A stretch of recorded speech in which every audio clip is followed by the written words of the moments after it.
Breaking news, a senior Hamas official tells the BBC it has agreed to disarm in Gaza. That's after Donald Trump says his board of peace had reached a deal for the complete disarmament of Hamas and other armed groups in the Strip. Under the agreement, Israeli forces will withdraw as a new Palestinian police force is put in place.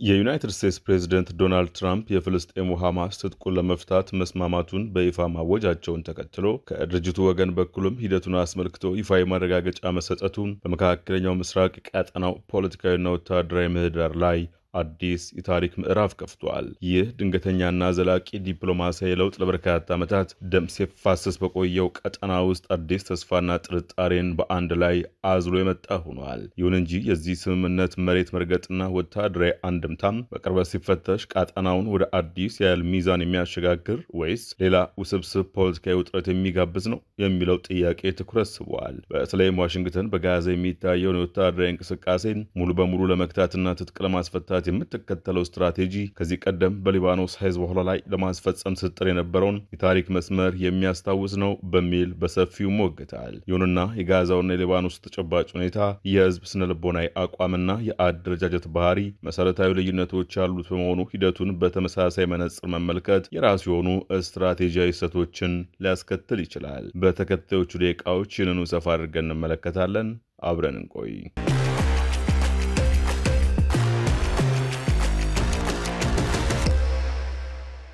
በመካከለኛው ምስራቅ ለብዙ አስርት ዓመታት ሲንከባለል የቆየው ወታደራዊ የፖለቲካና የዲፕሎማሲያዊ ውጥረት በአሁኑ ወቅት እጅግ አዲስ ውስብስብና ያልተጠበቁ እውነቶችን ማስተናገድ ወደ ጀመረበት ልዩ የታሪክ ምዕራፍ እየተሸጋገረ ይገኛል። ዓለም አቀፉ ማህበረሰብና የቀጠናው ታላላቅ ኃይሎች በጋዛና በሊባኖስ ምድር ላይ ዘላቂ ሰላምን ለማስፈን በሚል የሚወስዷቸው እርምጃዎች በየዕለቱ የመሬት ላይ እውነታዎችንና የኃይል ሚዛኖችን የመቀየር ባህሪ እያሳዩ ይገኛሉ። የተባበሩት መንግስታት ጸጥታው ምክር ቤት እንደ አውሮፓውያን አቆጣጠር ህዳር 17 ቀን 2025 ባሳለፈው ውሳኔ ቁጥር 2803 መሰረት በዩናይትድ ስቴትስ ፕሬዝዳንት ዶናልድ ትራምፕ አስተባባሪነት የቀረበውንና አጠቃላይ የሰላም ስምምነቱን ሁለተኛ ደረጃ ለማስፈጸም የሚያስችል ዓለም አቀፍ የማረጋጋት ኃይል በጋዛ እንዲሰማራ ይፋዊ የህግ ፍቃድ መስጠቱ ይታወሳል። ይህንን ውሳኔ ተከትሎም እንደ አውሮፓውያን አቆጣጠር ጥር 16 ቀን 2026 ፕሬዝዳንት ዶናልድ ትራምፕ የሰላም ቦርድ የተሰኘ ባለ 3 ደረጃ የስልጣንና የአስተዳደር መዋቅር ማቋቋማቸውን ይፋ ያደረጉ ሲሆን የዚህ አዲስ የፖለቲካ አካል ዋነኛና መሰረታዊ ወታደራዊ ድንጋጌ ደግሞ በጋዛ ግዛት ውስጥ የሚንቀሳቀሱ ሁሉንም ታጣቂ ቡድኖችን ዘላቂና ቋሚ በሆነ መንገድ ትጥቅ ማስፈታት የሚል ነበር። ሆኖም ግን የሐማስ ከፍተኛ መሪዎች ገና ከመጀመሪያው አንስቶ በግልጽ እንደሚያስረዱትና ሲሞግቱት እንደቆዩት የታሰበው የትጥቅ ማስፈታት ሂደት ሙሉ በሙሉ የተረጋገጠና ነጻ የሆነ የፍልስጤም ሀገር ምስረታን የማያረጋግጥ ከሆነ አዎንታዊ ምላሽ የማይሰጠውና ተቀባይነት የሌለው ሀሳብ መሆኑን አጥብቀው ሲናገሩ ቆይተዋል። በሌላ በኩል ደግሞ ዋሽንግተን በመካከለኛው ምስራቅ ቀጠና ውስጥ ለማስፈጸም ባቀደችውም ሰፊና አጠቃላይ ስትራቴጂያዊ ግብ መሰረት ትጥቁ እንዲፈታና ወታደራዊ አቅሙ እንዲዳከም የምትፈልገው ታጣቂ ስብስብ ሐማስን ብቻ አይደለም። እንደ አውሮፓውያን አቆጣጠር ጥር 25 ጆሴፍ ኦውን የሊባኖስ ፕሬዝዳንት ሆነው ከተሾሙበት ጊዜ ጀምሮ እንዲሁም ይበልጥ በተጠናከረ መልኩ በእስራኤልና በሄዝቦላ መካከል የተኩስ አቁም ስምምነት ከተደረገ ወዲህ በቱርክ ዩናይትድ ስቴትስ አምባሳደር የሆኑት ቶም ባራክ የሊባኖሱ ሄዝቦላ ትጥቁ እንዲፈታ በይፋና በከፍተኛ ድምፅ ሲወተውቱ ነበር። በሐማስና በሄዝቦላ ላይ በአንድ ጊዜ የሚደረጉት እነዚህ የተቀናጁ ፖለቲካ፣ የዲፕሎማሲና የወታደራዊ ጫናዎች በእስራኤልና ጠላቶቿ መካከል ያለውን የወታደራዊ ኃይል ሚዛን በፍጹምነት በመቀየር ለእስራኤል ቀጠና የበላይነትን ለመስጠት የተወጠኑ ሰፊ የዩናይትድ ስቴትስ ስትራቴጂያዊ ጥረቶች አካል እንደሆኑ በሰፊው ይተነተናል። የመካከለኛው ምስራቅ ፖለቲካዊ እንቅስቃሴዎችን በቅርበት የሚከታተሉ በርካታ ተንታኞች ሐማስ ከዋሽንግተንና ከእስራኤል የሚሰነዘርበትን የትጥቅ ማስፈታት ጫና ለመቋቋም በሚያደርገው ጥረት የሄዝቦላህን የጨዋታ መጽሐፍ ወይም ስትራቴጂያዊ አካሄድ እየገለበጠ ነው የሚል ድምዳሜ ይሰጣሉ። እነዚህ ታዛቢዎች እንደሚሞግቱት ከሆነ ሐማስ ከዚህ ከባድና አውዳሚ ወታደራዊ ግጭት በህይወት በመውጣት ከጦርነቱ በኋላ በሚፈጠረው አዲስ የፖለቲካና የኢኮኖሚ ስርዓት ውስጥ በመሸጎጥ እንደ አንድ መደበኛ መንግስት የህዝብ አስተዳደራዊ ኃላፊነቶችና ሸክሞችን ሳይሸከም ራሱን የቻለ ገዢ ወታደራዊ አቅም ይዞ ለመቀጠል ይፈልጋል። ይህ አይነቱ አካሄድ በሊባኖስ ሀገራዊ የፖለቲካ ስርዓት ውስጥ ንቁ ተሳታፊ ሆኖ ሳለ ነገር ግን በእስራኤል ላይ የሚደረግን ጥቃት ለመመከት በሚል ምክንያት ስም የራሱን ወታደራዊ ክንፍና የጦር መሳሪያ ካላስረከበው የሄዝቦላህ አደረጃጀት የተቀዳ እንደሆነ ይገለጻል። ሌሎች የፖለቲካ ታዛቢዎች ደግሞ ሐማስ በጋዛ በሚመሰረተው የወደፊት የሲቪል አስተዳደር ጥላ ስር ተሸሽጎ በመኖር ወታደራዊ አቅሙንና አስፈላጊ ሆኖ ሲገኝ ደግሞ ሂደቶችን የማበላሸት ተጽዕኖ ለማስቀጠል እንደሚሻ ይናገራሉ። በመሆኑም የአሜሪካና የእስራኤል ከፍተኛ ባለስልጣናት በጋዛ ምድር ውስጥ ሌላ ሁለተኛ የሄዝቦላህ አይነት አስተዳደራዊና ወታደራዊ መዋቅር እንዳይደገም እጅግ ከፍተኛ ስጋት አላቸው። የፍልስጤም ፕሬዝዳንት ማህሙድ አባስ እንኳን ሳይቀሩ ሐማስን የሚያካትት የብሔራዊ አንድነት መንግስት ምስረታን በሀገር ውስጥ ሌላ ሀገር የሚፈጥርና የሊባኖስ ሄዝቦላህ ሞዴልን የሚያስቀጥል አደገኛ አካሄድ ሲሉ አጥብቀው ውድቅ አድርገውታል። ነገር ግን ሐማስ የሄዝቦላህን ታሪካዊና ወታደራዊ መንገድ እየተከተለ ነው የሚለው ስጋት በብዙዎች ዘንድ ቢነሳም ሁለቱ ንቅናቄዎች የሚንቀሳቀሱበት የፖለቲካ የህብረተሰባዊና የደህንነት ሁኔታ መሰረታዊና ጥልቅ ልዩነት ያለው በመሆኑ ይህ ንጽጽር በፍጹም የተሳሳተና የራቀ መሆኑም በአንጻሩ ይነሳል። ፖለቲካ አውዱን በዝርዝር ሲመለከቱትም ፕሬዝዳንት ጆሴፍ ኦውን የሊባኖስ መሪ ሆነው ከተሾሙበት ጊዜ ጀምሮ በቤይሩት ማዕከላዊ መንግስት ስር ብቻ የጦር መሳሪያ በሞኖፖል እንዲጠቃለል ከፍተኛ ጥረት ሲያደርጉ ቆይተዋል። ይህ የሺዓ ታጣቂ ቡድን ትጥቅ የመንጠቅ ሂደት የአሜሪካና የእስራኤል ዋነኛ የፖለቲካ ጥያቄ ቢሆንም በራሷ በሊባኖስ ህዝብ ዘንድም ቢሆን እጅግ ከፍተኛ ድጋፍ ያለው ሀሳብ ነው። እንደ አውሮፓውያን አቆጣጠር በሰኔና ሐምሌ 2025 የተደረጉ ይፋዊ የህዝብ አስተያየት ጥናት ግልጽ እንደሚያደርጉት በአገሪቱ የሚገኙት ክርስቲያን፣ ሱኒና ድሩዝ ማህበረሰብ የሄዝቦላህን ትጥቅ መፍታት በከፍተኛ ደረጃ ይደግፋሉ። እንደ አውሮፓውያን አቆጣጠር ነሐሴ 7 ቀን 2025 ፕሬዝዳንት ጆሴፍ ኦውን የአሜሪካን የትጥቅ ማስፈታት ግብ መቀበልን በተመለከተ የካቢኔ ስብሰባ በሚመሩበት ወቅት የሄዝቦላህና የአማል ፓርቲን የሚወክሉ ሚኒስትሮች ስብሰባውን ረግጠው እስከ መውጣት ደርሰዋል። ሄዝቦላ ትጥቅ መፍታትንና የአሜሪካን የእስራኤልን ፖለቲካ ሲር አድርጎ የሚመለከተው ሲሆን የአገሪቱን ሉዓላዊነትና ድንበር ለመጠበቅ ሲባል መሳሪያው አስፈላጊ እንደሆነ ይከራከራል።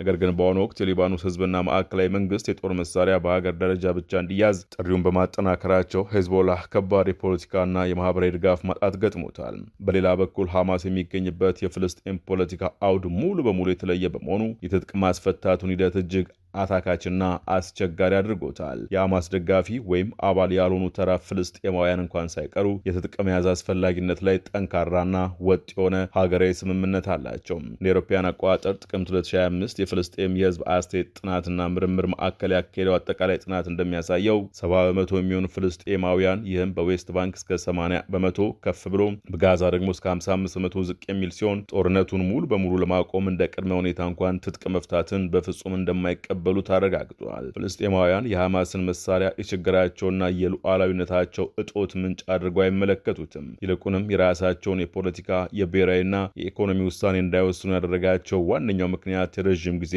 የእስራኤል ወረራ እንደሆነ ይገነዘባሉ። ሐማስ በጋዛ የነበረ አስተዳደር በመሆኑ ትጥቅ ማስፈታት በውስጥ ፖለቲካ ተገፋፍቶ የመጣ ሳይሆን በዩናይትድ ስቴትስና እስራኤል በግድ የተጫነ ቅድመ ሁኔታ ነው። ስለዚህ የሀገር ውስጥ የፖለቲካ ሁኔታው ሐማስ የሄዝቦላን አካሄድ እንዲከተል አያስገድደውም።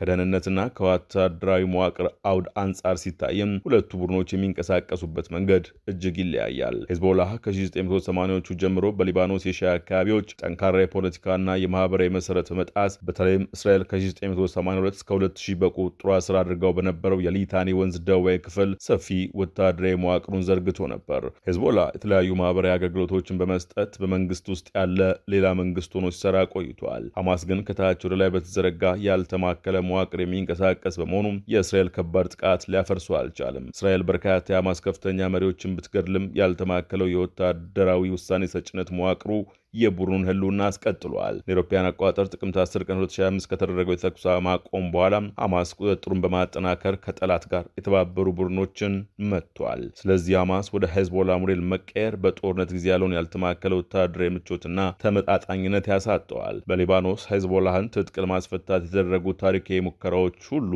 እስካሁን ሳይሳኩ ቀርተዋል። የ1989 የጣይፍ ስምምነት ሁሉ ሚሊሻዎች ጥቃቸውን እንዲፈቱ ቢያዝም ሄዝቦላ እስራኤልን ለመቃወም በሚል አልተቀበለም። በ2004 የወጣው የጸጥታው ምክር ቤት ውሳኔ 1559 እና በ2006 ከተካሄደው ደም አፋሳሽ ጦርነት በኋላ የወጣው ውሳኔ ቁጥር 1701 የሰላም አስከባሪ ኃይል ቁጥርን ወደ 15000 ከፍ ቢያደርጉም ሄዝቦላህን ትጥቅ ማስፈታት አልተቻለም።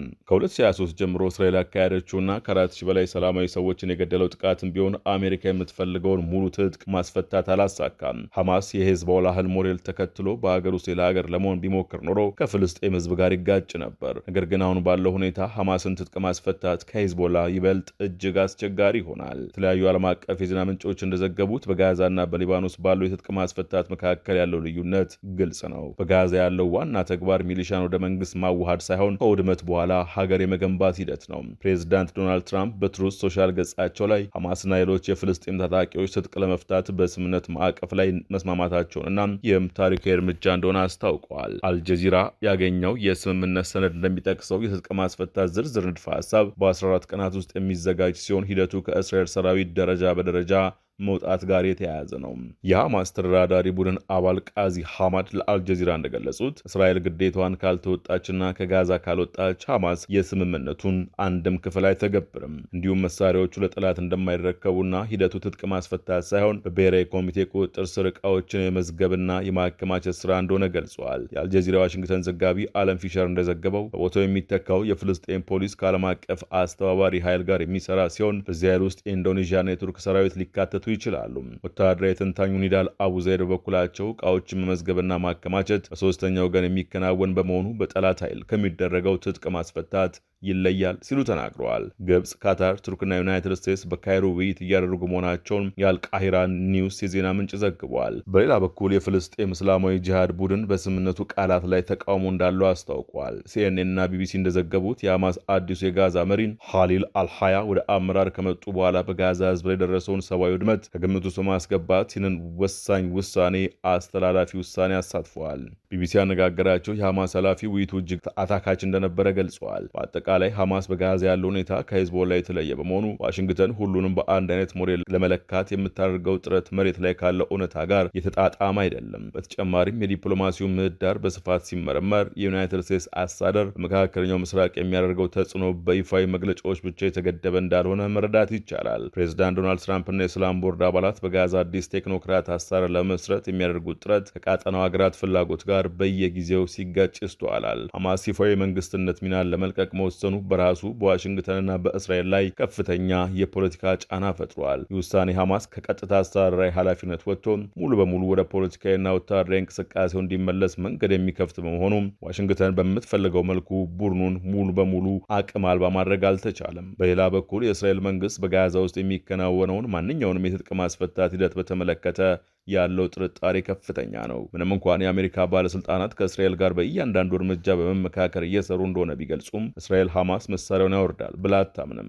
ይህ በእንዲህ እንዳለ ከ73 ሺህ በላይ ፍልስጤማውያን ያለቁበትና አጠቃላይ ጋዛ መሰረተ ልማት የወደመበት የጥቃት ማዕበል ከቆመም በኋላ እስራኤል ተኩስ ማቆም ስምምነቱን በመጣስ ከደረጃ በላይ የሆኑ ጥቃቶችን ስታደርስ ቆይታለች። ይህም የፍልስጤም ታጣቂዎች ትጥቃቸውን ለማስረከብ ያላቸውን ፍላጎት እጅግ ያደናቅፈዋል። በካይሮ የሚደረጉት ውይይቶችም ቢሆኑ በግብጽ፣ በካታር፣ በቱርክና በዩናይትድ ስቴትስ አዘጋጅነት እየተካሄዱ የሚገኙ ሲሆን የረጅም ጊዜ ሰላም ለማምጣት ያለሙ ናቸው። ነገር ግን የፍልስጤም እስላማዊ ጂሃድ ቡድን በሰነዶቹ ላይ የተካተቱ የተወሰኑ የቃላት አጠቃቀሞችን ባለመቀበል ሂደቱ ላይ የራሱን ተጽዕኖ እያሳደረ ይገኛል። ይህ የሚያሳየው በጋዛ ውስጥ ሐማስ ብቻ ሳይሆን ሌሎች በርካታ የታጠቁ ኃይሎች መኖራቸውን እና እያንዳንዳቸው የየራሳቸው የፖለቲካና ወታደራዊ መስፈርት እንዳላቸው ነው። ትንታኞች እንደሚሉት በዋሽንግተንና እስራኤል የሚነደፉ የትጥቅ ማስፈታት እቅዶች በመሬት ላይ ያለውን እውነተኛ የፖለቲካና ማህበራዊ ሁኔታ አላገናዘቡም። በሊባኖስ ሄዝቦላህን ትጥቅ ለማስፈታት የተደረጉትና ያልተሳኩት በርካታ ሙከራዎች እንደሚያሳዩት ሀገራዊ ስምምነትና የህዝብ ድጋፍ በሌለበት ሁኔታ